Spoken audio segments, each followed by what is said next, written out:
Before going to start this today's tutorial, we must know what we have studied in our lecture first, unit number 1 on the introduction of risk and safety management. So we have understood what are the principles, the estimations, how to estimate the risk, the classification, the description, benefit, programs and the standard. So without wasting any single minute, we'll just directly jump to the risk assessment, analysis and evaluation. So in this lecture we take care about the risk assessment, analysis and evaluation. Before start, I must go through the process of risk assessment. First is always a risk identification. Everything need to be identified in a major broad perspective. Once you identify the risk, you break the entire risk into a small activity or event and you analyze those activity, which gives you process of estimating the probability that the risk will occur and what will be the consequences if the risk occur. So once an analysis is completed, then we'll have to analyze, assess. We make an assessment and the assessment is based on productivity multiplication of the consequences or productivity into impact. Assessment is basically to prioritize the risk and the importance. See, in the assessment we compare the risk on the basis of importance and urgencies. Once the analysis is completed, we'll come up with the risk estimation. Once the estimation is completed, then there is a further process of risk evaluation in which you compare the calculated risk, we compare it with the risk criteria. Sometimes we also called as a risk appetite.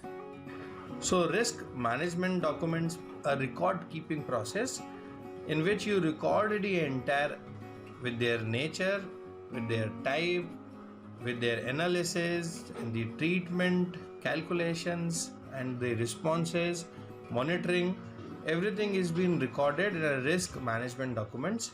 The first event in this is a process. It's a systematic approach and it gives you the records for your knowledge database. It's provide accountability and mechanism tool. It facilitate a continuous monitoring and review of the risk to share and communicate within the organization. Risk culture. Risk culture is the behavior and the attitude of the employee towards shaping of the risk culture. Risk culture also directly influence the behavior and the attitude of the employee. So it's important to understand what is good culture. The good culture means the team is aware of how much risk need to be taken in the project and then based upon the understanding of the company or a project appetite will take a decision. So how to create this culture, how to develop this culture, this is the first and most important thing. First is to understand what are the risk appetite of the company or project. Once we understand the appetite the company have, we review the risk and then we honestly communicate about the risk. हम सही बात, सही appetite हम अपने staff तक पहुंचाएंगे and this has to be promoted, supported by rewards and behaviors towards risk. Life cycle start from risk identification. Once you identify, you analyze it and you manage the risk. If it is unmanageable, you go and reject the risk. And if it is manageable, you go further for the risk response plan. So risk treatment भी हम लोग उसको बोलते हैं. Once we create a response plan, it's a strategy to handle a risk. It is very important part of risk management. And once the response strategy is being created, then we regularly monitor, verify and control the risk. We come up with an idea of analyzing so many prospects. So one method of analyzing the risk is multi-dimensional analysis. Means you have a different dimensions and you analyze based upon your requirement. So multi-dimensional analysis, the real-time solving problems, it's very natural, it's very easy and effective. Just you can imagine how Excel works. It's also a multi-dimensional data model. So what is the difficulty in this? The most difficult thing is to get the format in which the multi-dimensional analysis needed. So it's basically OLAP. It's online analytical processing server, which is based on multi-dimensional data modeling. So how the data is being taken, for which the multi-dimensional analysis model supports data. Take an example of a DMart for a shopping. So they ask your name and phone numbers, and based upon your purchasing they create a data, the timings, the expenditure, what is the budget of yours, what is the expenditure. So they keep on updating their data and they restore into their database and then retrieve it as and when they want to analyze their data. Hence this multi-dimensional model make it very simple and effective way to analyze the data. So these multi-data model supports a logic cubes, hierarchical levels and attributes. To make it simplify, just take an example. If in a college there is a name of a student, their branch, their fee structures, their courses, admissions, dues, and everything is in a form of data analysis. So you can basically use these with the option of filtering data based upon the requirement of the real time. So multi-dimensional analysis allows the manager to analyze the information very fast, consistent, three model which are based. First, logics between the dimensions is a one data models. Second, the relation implementation of the model, how they are related to each other. Third, analytic workshop implementation of the model. These model of multi-dimensional analysis is used by airlines, automobile sectors. You can classify on the basis of the make of the cars, the year of manufacturing, your pricing, your fuel consumption, your power, and all the etc. can be filtered, and based upon these filters they'll give you the very quick, easy, fast information. One is likelihood and the consequences. Once the risk identification is done on a broader way, we need to chop down into a small event and activities, and every activities are being calculated. On a x-axis we have a consequences, on the y-axis we have a likelihood. We have a 5 likelihoods: rare, which is not possible, unlike, the chances are very low, possibility 40-50 chances, 40 to 50%, likely 50 to 60, 70, 80%, and almost certain is almost equal to 90, means it cannot be.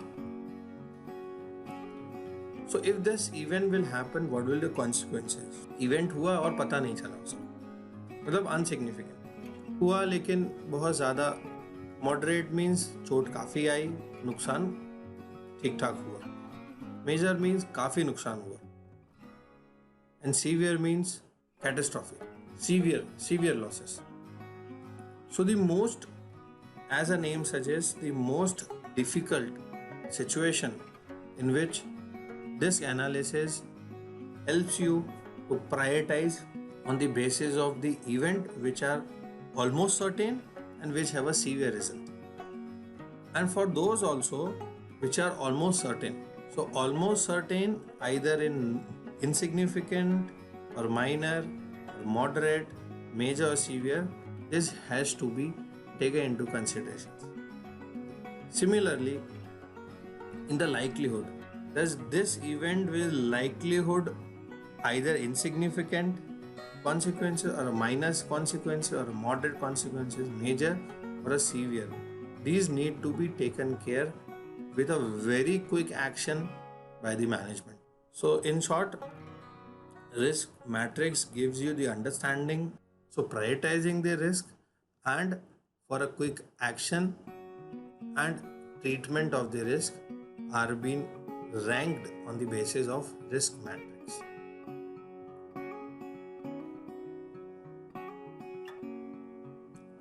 So next we have a qualitative risk analysis, that is a scenario analysis, in which the entire scenario is being studied for the future plans and strategies and course of actions.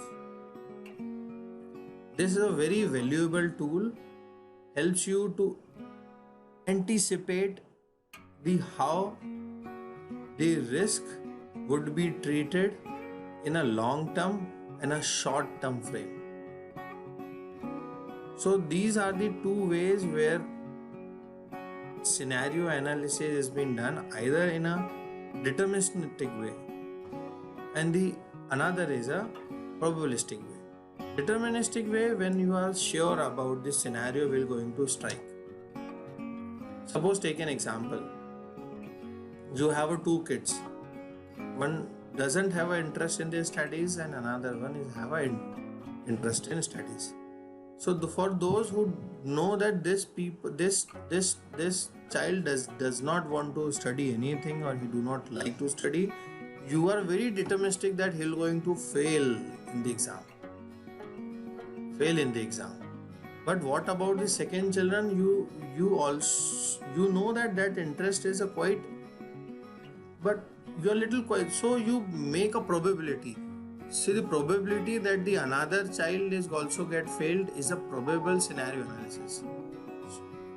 So these are the two ways. I have also a very good example of Indore. Suppose if I imagine Indore 5 years later, so I need to calculate the Indore is basically depend on how the external force drives the Indore and what choices and action would we have today that influence the further scenario to minimize the impact on the basis of deterministic scenario analysis or the probabilistic scenario analysis. So this scenario analysis is basically entirely a qualitative analysis. Next we have uncertainty and consequences matrix. It's basically a qualitative tools which are based on x-axis we have uncertainty, on the other hand we have consequences. There is the two things which can happen, the less or the moderate and minor or a serious. When we have a less and minor, then there is no risk analysis is required. But when we have a little uncertainty and a serious consequences, then again the routine amount of risk analysis should be taken care.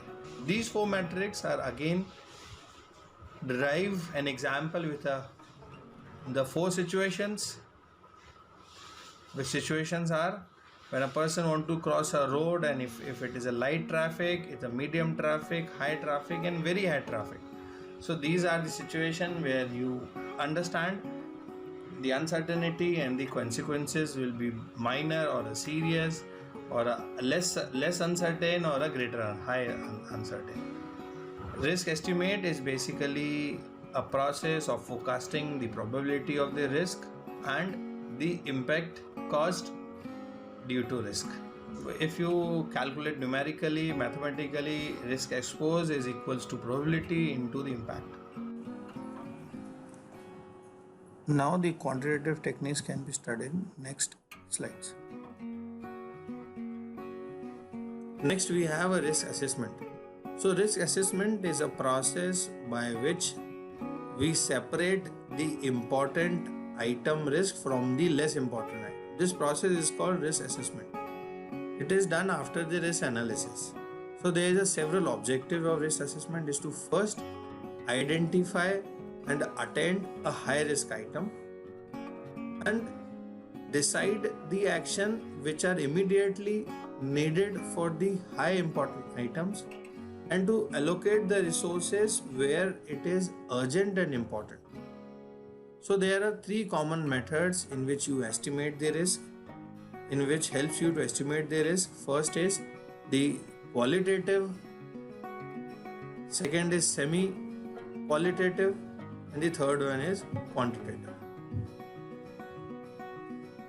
So this quantitative analysis has a purpose of identification of the risk, identify the scores, and also identify the impact which is caused by the risk, and also to determine in terms of the cost and time.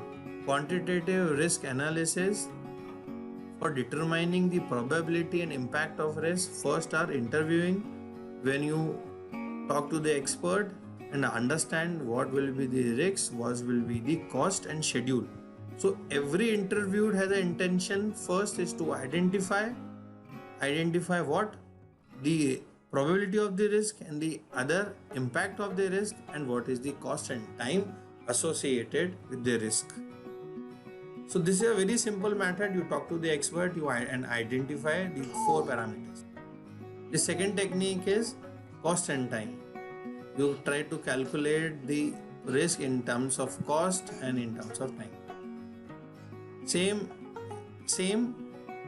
Next, we have a Delphi techniques. In Delphi techniques, we interviewed the single person, where in the Delphi technique we interviewed and we participate the most of a panel of experts: historical records, expert judgment, monetary analysis, Monte Carlo analysis, and three decision tree.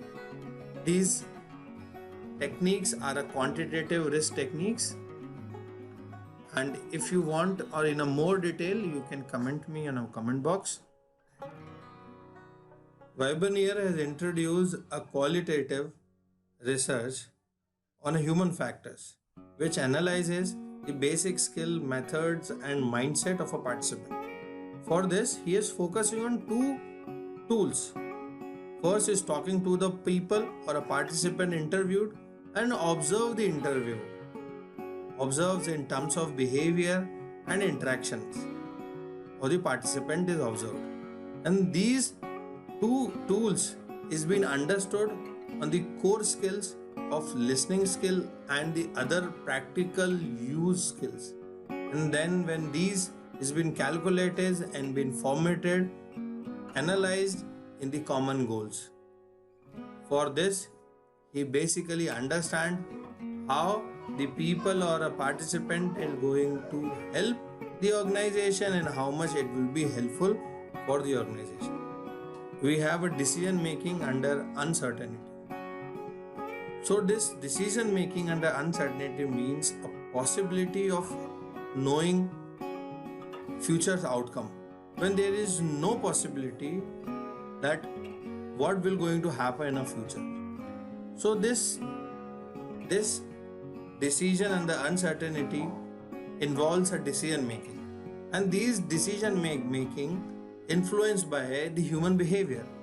The first one is a cognition, second is a connaissance, and the third one is affection. And there are various conditions on which the decision making under either uncertainty, either risk and a conflict. Risk management is all about the knowledge, experience and practice. Thank you. Jai Hind, Jai Bharat.